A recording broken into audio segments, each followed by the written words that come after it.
শুরুটা হয়েছিল মোস্তাফিজুর রহমানকে ঘিরে। নিরাপত্তার অজুহাতে আইপিএল থেকে বাংলাদেশের এই তারকা পেসারকে বাদ দেয় ভারত। মূলত এর প্রতিবাদেই আসন্ন টি-20 বিশ্বকাপ ভারতের মাটিতে খেলতে অস্বীকৃতি জানায় বাংলাদেশ। বিশ্বকাপের ম্যাচগুলো ভারতের পরিবর্তে শ্রীলঙ্কায় আয়োজনের প্রস্তাব দেয় বিসিবি। কিন্তু বাংলাদেশের যৌক্তিক দাবিকে উপেক্ষা করে আইসিসি নেয় কড়া সিদ্ধান্ত। বাংলাদেশকে বিশ্বকাপ থেকে বাদ দিয়ে সুযোগ করে দেওয়া হয় স্কটল্যান্ডকে। তারপর থেকেই বাংলাদেশকে সমর্থন জানিয়ে একের পর এক বার্তা দিয়ে আসছে পাকিস্তান। শেষ পর্যন্ত ভারতকে বৃদ্ধাঙ্গুলি দেখিয়ে এবার বিশ্বকাপে ম্যাচ বয়কটের ঘোষণা দিল দেশটি।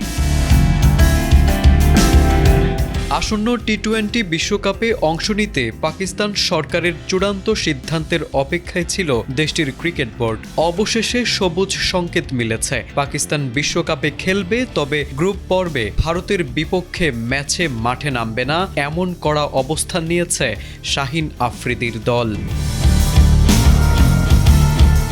রোববার এক বিবৃতিতে পাকিস্তান সরকার জানায়, আইসিসি টি-20 বিশ্বকাপ 2026-এ অংশ নেওয়ার অনুমতি দেওয়া হলেও 15 ফেব্রুয়ারি ভারতের বিপক্ষে ম্যাচ বয়কট করা হবে। বাংলাদেশের সঙ্গে হওয়া অন্যায়ের প্রতিবাদেই এই সিদ্ধান্ত বলে স্পষ্ট করেছে তারা।